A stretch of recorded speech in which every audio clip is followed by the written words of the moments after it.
The city of St. Canard is home to 1,000 criminals, but not one dares make a move. For this city has a shadowy guardian who hunts them like a phantom in the darkness. I am that guardian. I am the terror that flaps in the night. I am the winged scourge that pecks at your nightmares. I am Darkwing Duck! Greetings, fanboys and fangirls, I'm Erod and I'm the Blockbuster Buster. Due to the fact that I review so much superhero material, you guys are always asking me who my favorite superhero is. To which I always answer that there is no costumed hero that appeals to me more than the daring duck of mystery, the terror that flaps, the hero that quacks, the mighty masked mallard himself, Darkwing Duck. And yes, I know, he's an anthropomorphic talking duck, but I don't care, he's my favorite. Why? Well, for this, I need to reference Spider-Man.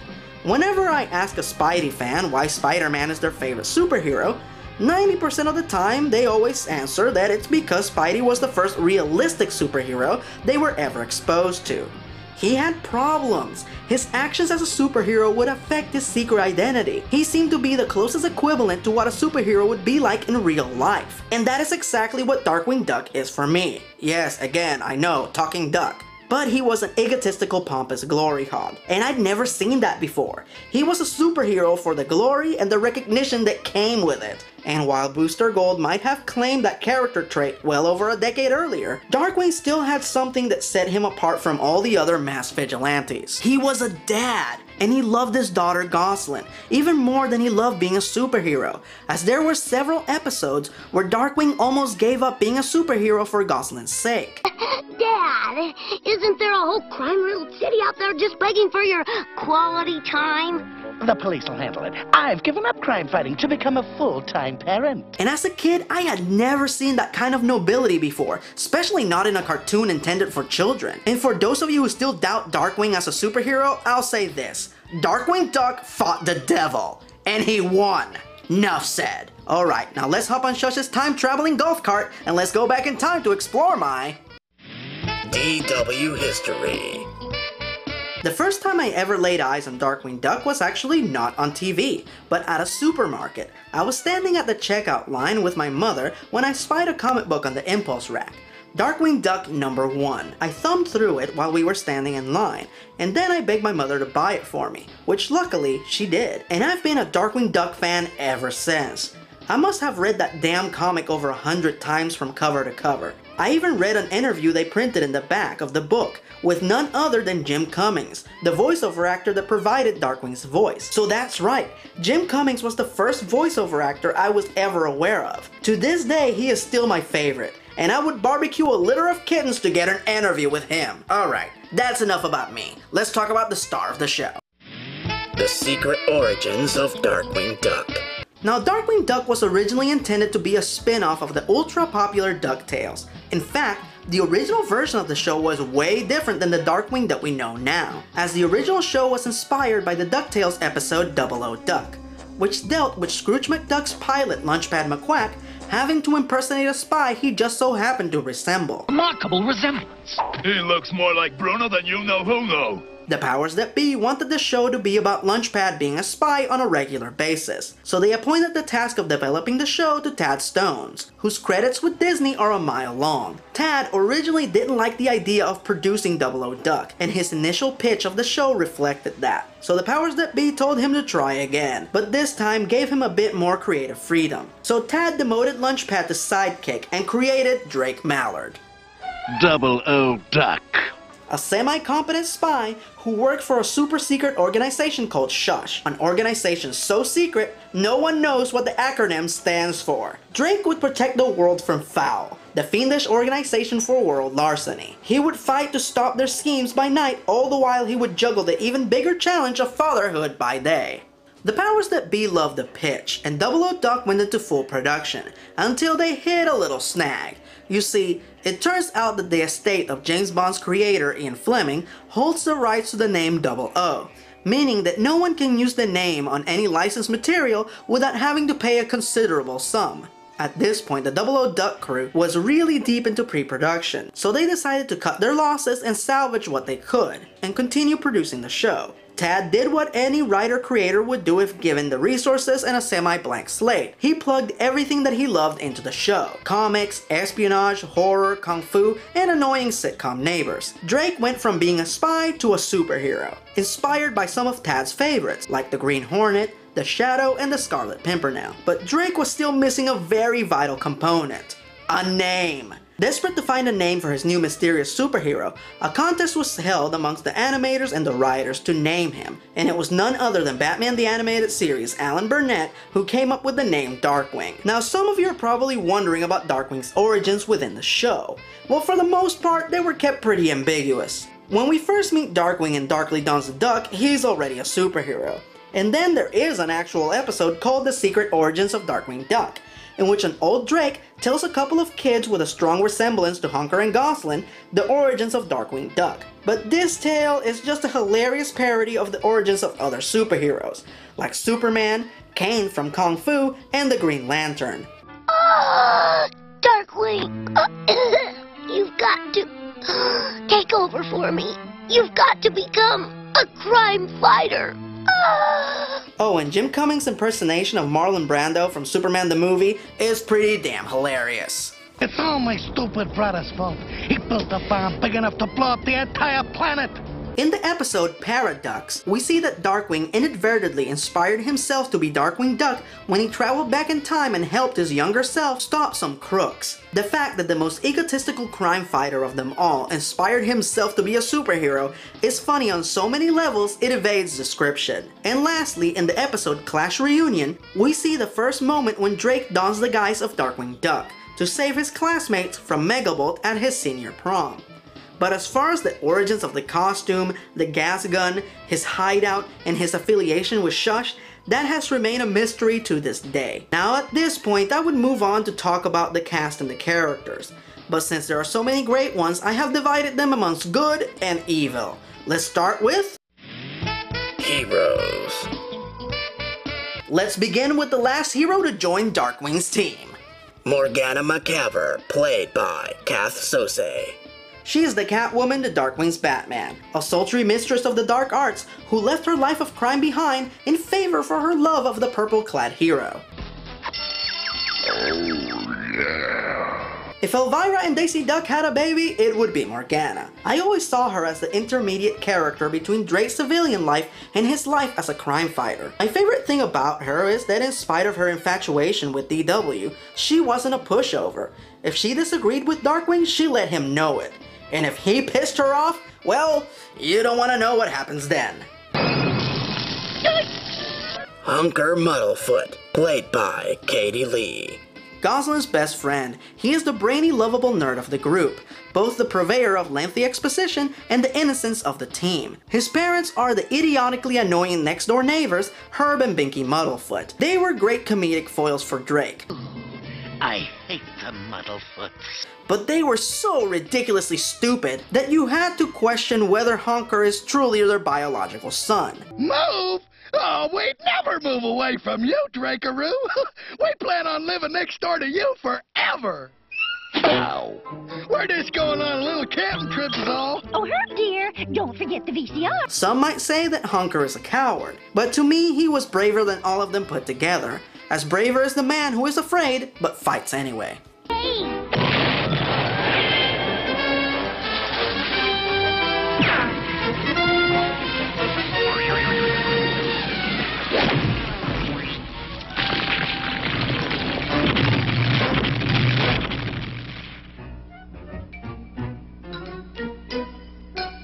Way to go, Hawkman. Gosselin Mallard, played by Christine Cavanaugh. She is the rambunctious, overly spirited tomboy who keeps DW's ego in check. In my opinion, Gosling was what made this show work.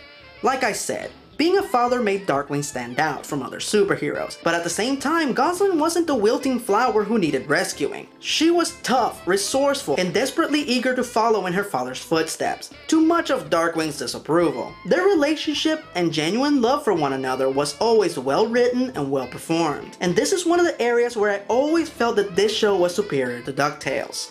Go get him, Slugger. Lunchpad McQuack, played by Terrence McGovern. The only inherited regular cast member from DuckTales. If Darkwing was the leader, Gosling was the spirit, and Honker was the brains of the team, then Launchpad was most certainly the heart. While some might label him as a simpleton, he was the bravest and most noble of the main cast, and would often serve as Darkwing's conscience. I love how originally he was nothing more than Darkwing's fan. A fan? Really? I mean, really? And that DW hated him, but they grew to become best friends. And I mean, the guy moved in with Drake to help him raise Gosling. You can't ask for a better friend than that. I also love how, in spite of the fact that Launchpad was pretty much worthless in every area, he was an idiot savant when it came to flying planes. Can you fly it? Hey, if it's got a wing, we've got a prayer. Contact!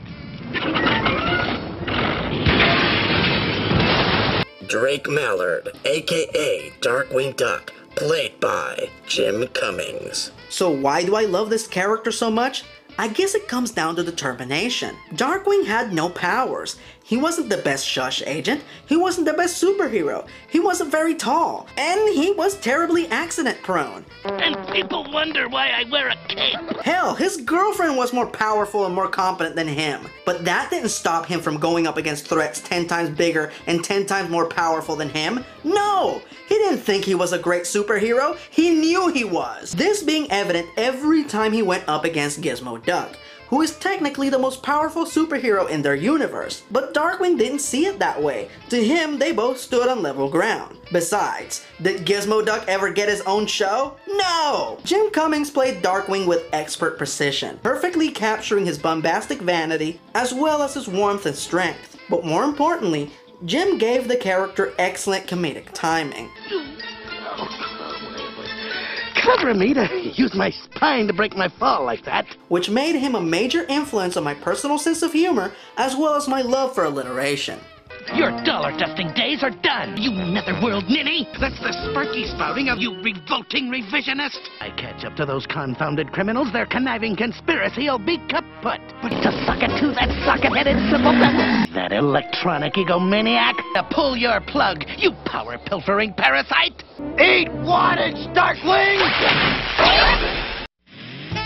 The Villains.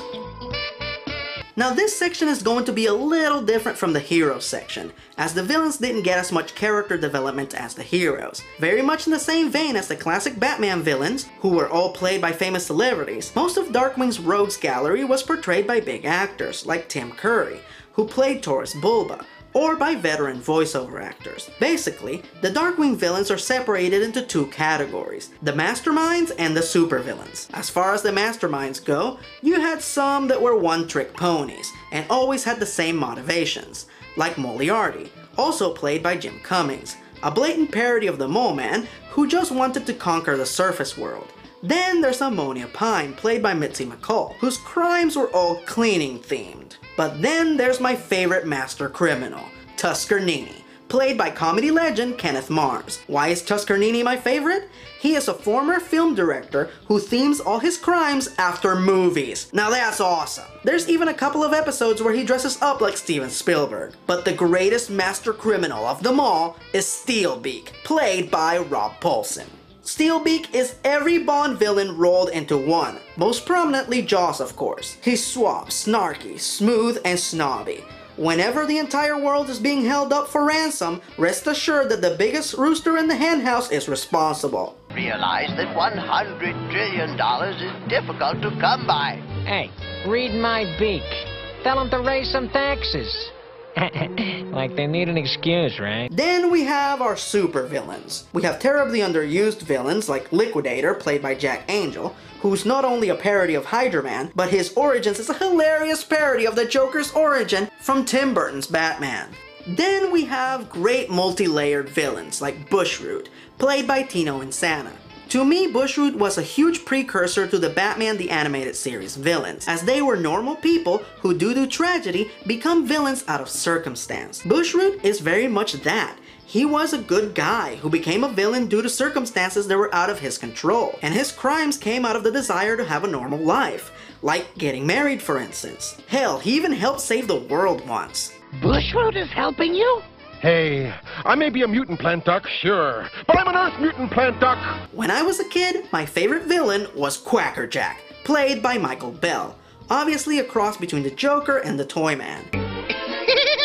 It's playtime! He was just a delightfully demented psychopath who's just fun to watch. And of course, you can't talk about Quackerjack without mentioning his doll, Mr. Banana Brain. Mr. Banana Brain was the subject of what I think is the greatest horror episode of the series. Like the haunting of Mr. Banana Brain. In which Mr. Banana Brain becomes possessed by an evil spirit called Paddywhack, played by none other than the late great Phil Hartman, doing a spectacular impersonation of Zachary. Well then, from now on you can be the doll.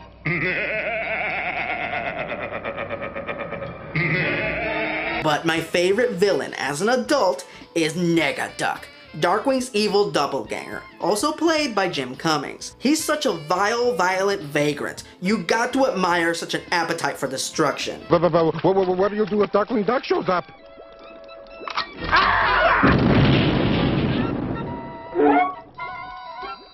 Something like that, but worse. Negaduck is the second villain who faced Darkwing the most. The first, with well over a dozen appearances on the show, is DW's arch-nemesis, Megavolt, played by Homer Simpson himself, Dan Castellaneta. Initially a parody of Electro, Megavolt is just one of those characters that took a life of his own. He just has this really weird, unorthodox charm about him. They called me mad. They called me insane. They were right. But I'm running things now. I think the main two reasons they pitted him against Darkwing so many times is because of how opposite they were.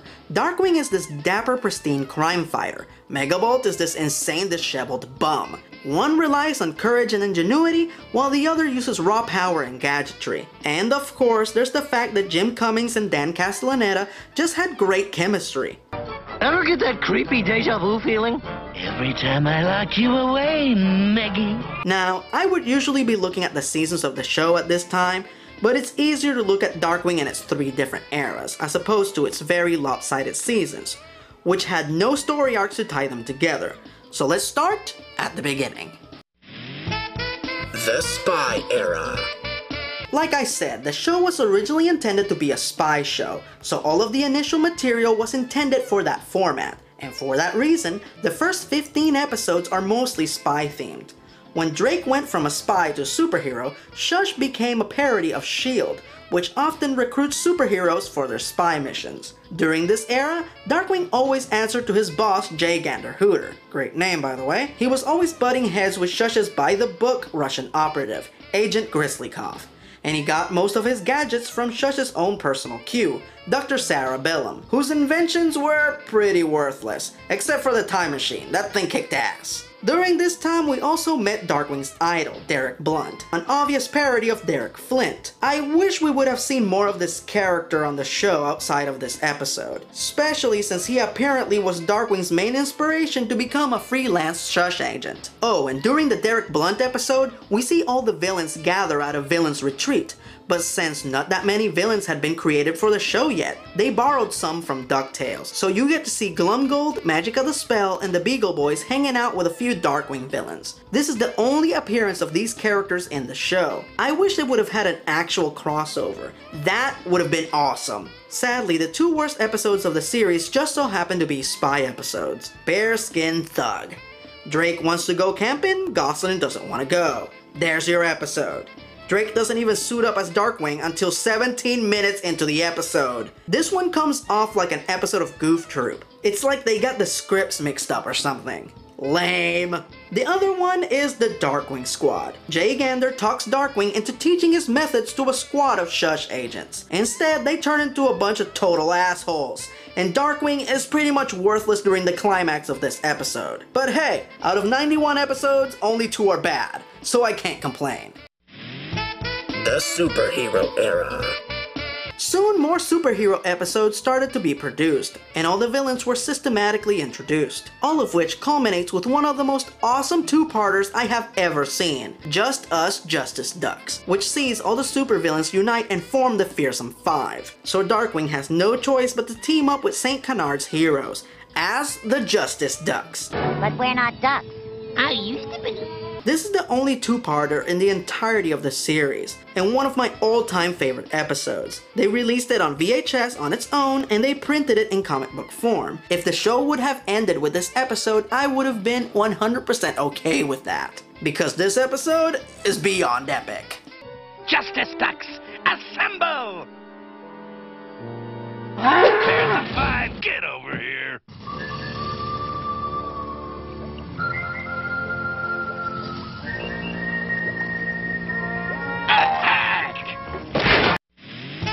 The character-driven era. After the spy and superhero elements were established, the show began exploring the backgrounds of the characters a little bit more, and the stories became more character-driven, with the fantasy element working as metaphors for what the characters were going through. We saw a bit more of Honker and Gosling at school, and Gosling's development as a crime fighter. We saw a little bit more of Launchpad and Drake when they were younger, and we actually got to meet Morgana's family.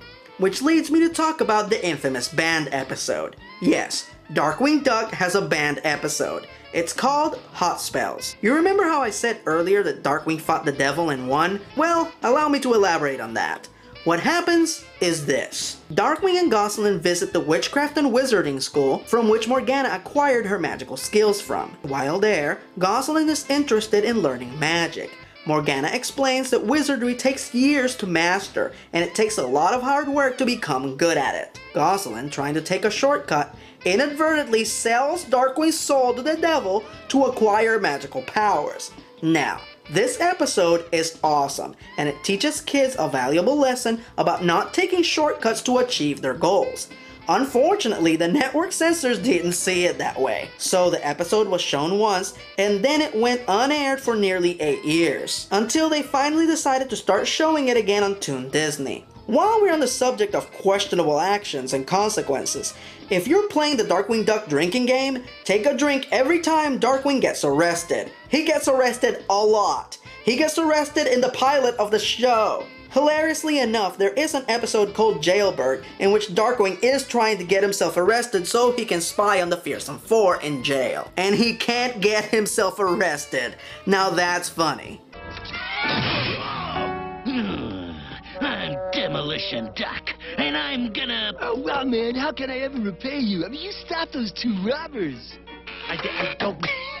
The character-driven era also has an episode that is a bit annoying, but not bad. It's called A Star is Scorned. The whole episode makes it apparent that the characters are fully aware that they are in a TV show, and that they are trying to save the show from being cancelled. Now, the episode is well written, and it has a lot of funny gags. What annoys me is that this episode disregards any emotional investment you might have had in the show, as it blatantly states that the show is fake and that the characters are aware of it. But I digress. Let's talk about the final episode, Malice's Restaurant.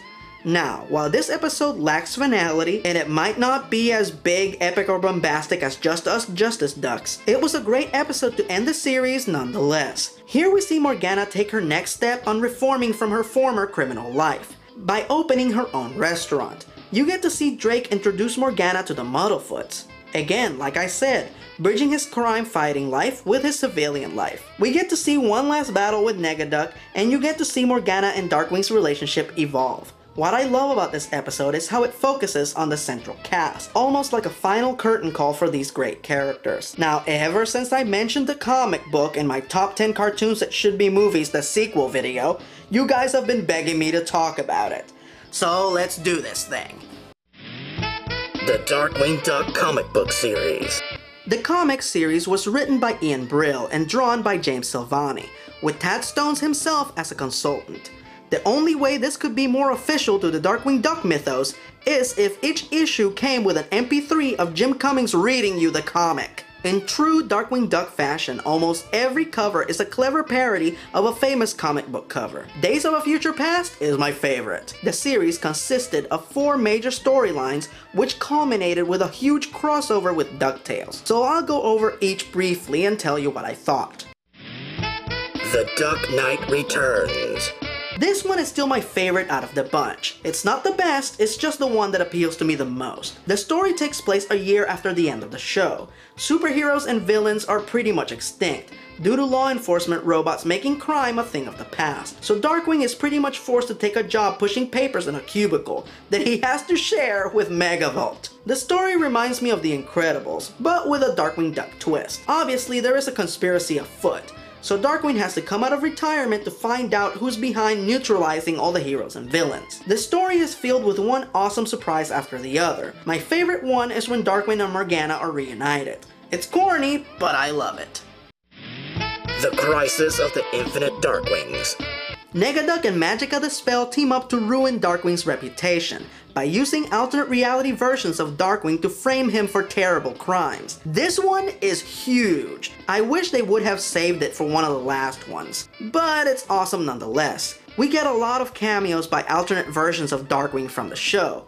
Oh, and also, in an alternate reality, Drake Mallard is the Doctor.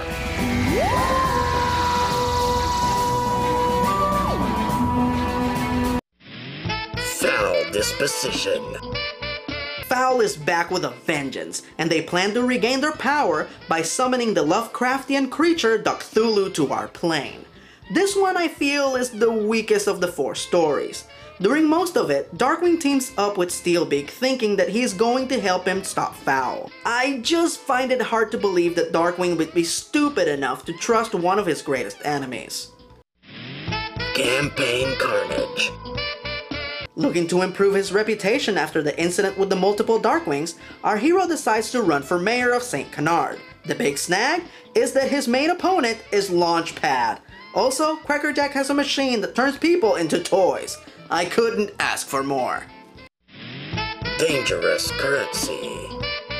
This is bigger than big. Darkwing and Scrooge McDuck team up to take on the ultimate threat. This one has appearances by nearly every Darkwing Duck and DuckTales character, and it is glorious. As far as I'm concerned, this is a true ending to both shows.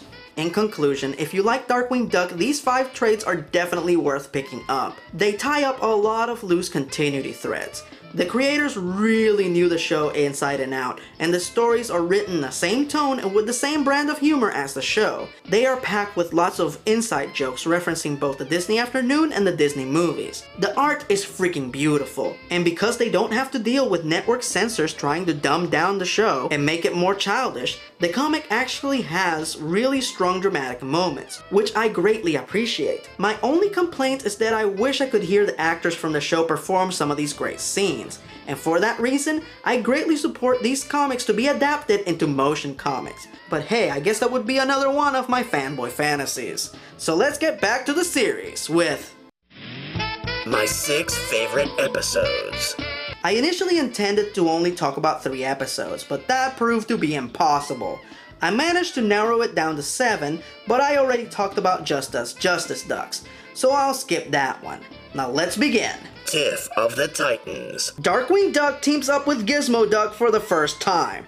Do I need to say anything else? This episode was a great parody of the world's finest, and it wasn't just the character of Gizmo Duck crossing over, but his actual voiceover actor from DuckTales, Hamilton Camp, performed the voice, making this a true blue superhero crossover, like a piece of the action or The Incredible Hulk Returns. Need a pair of wings to catch him now. Actually, I was thinking we take the express route. All right. Let's get dangerous. Switching channels. Darkwing and Megavolt are accidentally teleported to our world, where Darkwing Duck is just a cartoon. You see, the creator of the show, Thaddeus Rockwell, get it? Tad Stones, Thaddeus Rockwell. Anyway, he discovers a helmet that is a radio that allows him to listen in on Darkwing's world, and he produces what he hears as cartoons. The fans bring up a lot of good questions in this one. Say, what's the deal with Launchpad? Does he ever change clothes, or do all his clothes just look the same? Well, I never... Say, where's Goslin? Goslin? Oh, well, she's back Hey, Darkwing, when you're Drake Mallard, what kind of job do you have? Actually, the comic book explains that Drake receives a generous stipend from Shush for doing freelance spy work for them. Anyway, the fame of the show is staggering, and the characters' reactions are hilarious. Did you know I have my own TV show here? Oh, you're in it too. I know, they always draw my nose wrong. Plus, there are a lot of great inside jokes poking fun at the creators, all of which concludes with one great final shemp. My helmet! My precious helmet! It's ruined! I'm ruined! Ruined! Too right, Dale. We'll finish this case in 2 shakes of a dingo's tail. You said it, Monkey! Rescue Rangers away! Rescue Rangers? Now there's a cartoon show. Duck blind. Darkwing is rendered blind and genuinely contemplates quitting crime fighting. This one was the first one which I found to be surprisingly deep. Kudos to the writers and the cast. Foolish pride. I almost got you 3 killed. Well, yeah, that's true. Launchpad? Anyway, the important thing is we're all okay. Right, Darkwing? No, just stick to Drake. From now on, there is no more Darkwing Duck. I quit. Time and punishment. A hilariously and heartfelt parody of The Dark Knight Returns, where Goslin gets teleported to the future, where she sees what happens to Darkwing in her absence, as he becomes the cruel overlord known as Dark Warrior Duck. Also, Launchpad being dressed like Ernest Borgnine's character from Escape from New York was brilliant. Dead duck. Darkwing dies, and not in an epic battle with Megabolt. He just crashes his motorcycle. This one left a lasting impression on me as a kid. I even remember crying when he says his final farewells to his friends and family. Goslin. Bye-bye, Goslin, honey. I love you. Remember, wash behind your ears, eat your vegetables, stay out of prison, and Darkwing. And yes, I know, the ending is a big fat cop-out. But hey, it was a kid's show, what else could they do? And now for my all-time favorite episode. Life, the Negaverse, and everything. Darkwing travels to Negaduck's world, the Negaverse, where everything is opposite, and Negaduck rules over St. Canard as opposed to protecting it like Darkwing. This one is very touching, as Darkwing gets to see just how much of a difference he makes by fighting crime. Oh, and in the Negaverse, the Muddlefoots are hardcore. Now, hunker dear, you run along and do some life-altering damage to those nice men who hurt Mommy. My only nitpick about this one is that after Darkwing defeats Negaduck by letting him get sucked into a whirling vortex of doom, Negaduck just returns a few episodes down the line, with no explanation. After such a dramatic exit, his return should have been met with just a little bit more pomp and circumstance. So, since I'm ranting anyway, let's fire off some Meaningless fanboy gripes! Disney Home Entertainment sucks at releasing their shows on DVD. They've only released 2 volumes of Darkwing Duck on DVD, meaning there are over 40 episodes they are yet to release, and there are several of their shows that have gotten the same treatment. So not only did they not finish releasing the show, and the DVDs have no special features, and the pilot episode is missing its first minute and a half, but the episodes are out of order on both sets. Seriously? It takes me 3 seconds on the internet to find out the correct order of these episodes. You're telling me that the people who put these sets together couldn't spare the time to do a little research? Now, I can live without the special features, but if I'm going to pay over $40 of my hard-earned money on these sets, I think the episodes being in order is not too much to ask.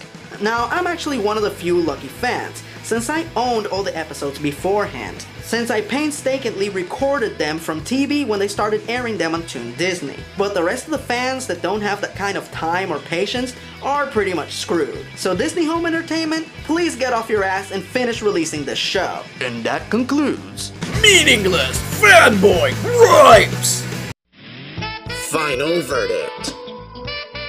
I love this show. Some of my fondest childhood memories are connected to it. My grandma buying me the Darkwing Duck action figure when I got straight A's and B's on my report card, as well as both my mom and dad watching it with me and enjoying it just as much as I did. And now, for your viewing pleasure, my dad's favorite scene from Darkwing Duck.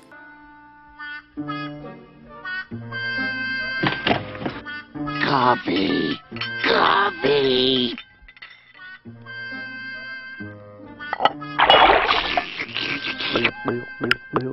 Good television.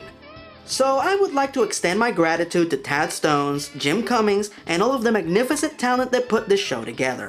10 points on the Badassitude meter! If you have any young children in your family, feel free to gather them up and check it out. If you're not afraid of a little danger, well then, Let's get dangerous!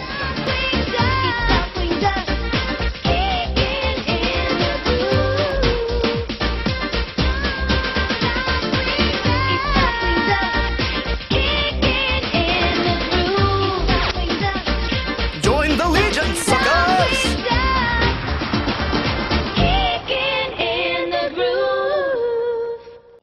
There's nothing to fear, 'cause Darkwing is here, the prince of the night, the duck of the year. I am the terror that fights in the night, the baddest of good, the champion of right.